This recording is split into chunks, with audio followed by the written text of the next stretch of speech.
ओम नमः शिवाय। जय श्री हरि विष्णु। आज मैं आपको पुत्रदा एकादशी की कथा सुनाती हूँ। कृपया ध्यान में सुनिए। ये कथा राजा युधिष्ठिर, सत्यवादी राजा युधिष्ठिर धर्मराज ने श्री कृष्ण भगवान से पूछा था और उन्होंने ये कथा उनको बताई थी कि निसंतान को संतान प्राप्ति होती है। इस कथा को कहने से, सुनने से और व्रत करने से। तो एक समय की बात है, एक नगरी में एक बहुत धर्मशील राजा रहता था जो अपनी प्रजा को बहुत ही ज़्यादा प्रेम करता था और उसकी रानी भी बहुत ही सुशील, सुंदर और अच्छी गुणवंती थी।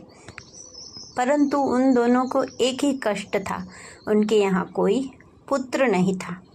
तो उनकी चिंता दिनों दिन बढ़ती रहती थी। एक दिन राजा ने सोचा, जब संतान ही नहीं है तो कौन पिंडदान करेगा, कौन पितरों का तर्पण करेगा और कौन हमारी मुक्ति का मार्ग साफ करेगा। तो हमें मर जाना चाहिए। तो राजा ये सोचकर मरने को चले गए। तो उन्होंने सोचा कि आत्महत्या भी तो एक बहुत बड़ा पाप है। पता नहीं पहले जन्म में मैंने कौन से पाप कर्म किए जिससे मुझे संतान नहीं। अगर इस जन्म में भी मैं आत्महत्या करूँगा तो ये तो मैं पाप का ऋणी हो जाऊँगा। तो अगले जन्म में भी मुझे ऐसा ही कुछ दंड मिलेगा। तो वो अपने घोड़े पर सवार होकर वहाँ से चले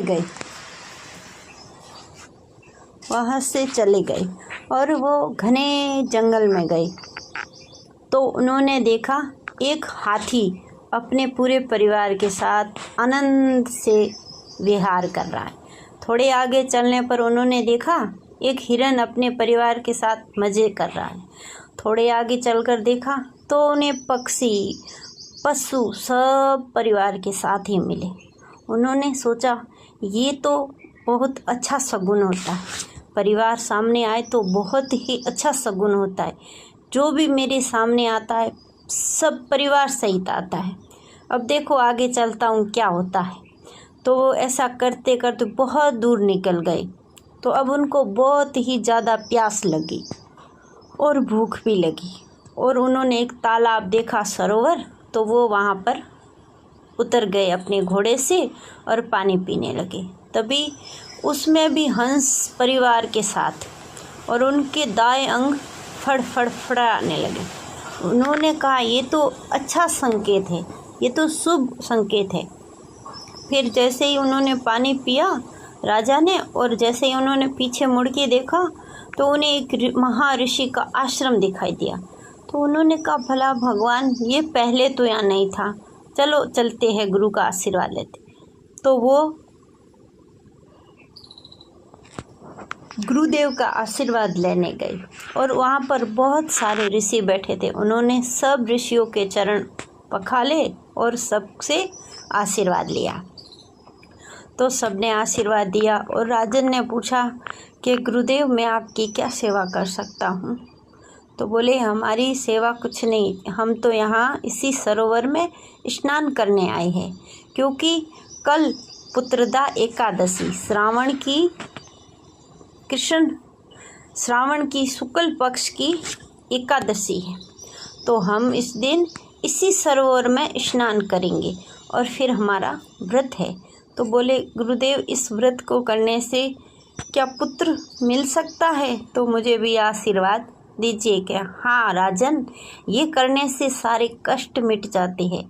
निर्धन को धन मिलता है, दुखी को सुख मिलता है, रोगी को रोग रहित शरीर मिलता है और निसंतान को अवश्य संतान मिलती है।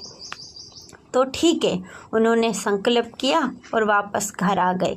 घर आकर एकादशी आई तो सुबह अपनी रानी के साथ जल्दी 4 बजे उठे। ब्रह्म मुहूर्त में उठकर दोनों ने स्नान किया, स्वस्थ वस्त्र पहने और श्री हरि विष्णु के मंदिर गए और वहाँ पर उन्होंने पूरी श्रद्धा से श्री हरि विष्णु का पूजन किया और संकल्प लिया कि हे स्वामी, हे प्रभु, हे दीनानाथ, हम भी हर एकादशी को करेंगे और श्रावण की ये पुत्रदा एकादशी हम हर वर्ष करेंगे।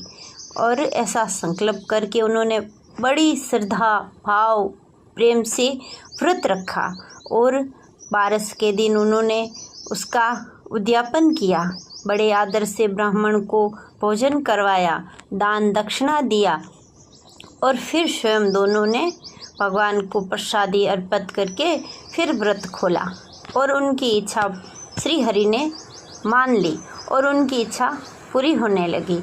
और कुछ दिन बाद पता चला कि रानी गर्भ से है, तो उनके यहाँ श्री हरि की कृपा से बहुत ही सुशील गुणवान और बलवान पुत्र ने जन्म लिया और वो आगे जाकर भारतवर्ष का बहुत ही अच्छा और सहनशीलता वाला, बहुत ही गुणवान, बुद्धिमान, शक्तिमान राजा बना।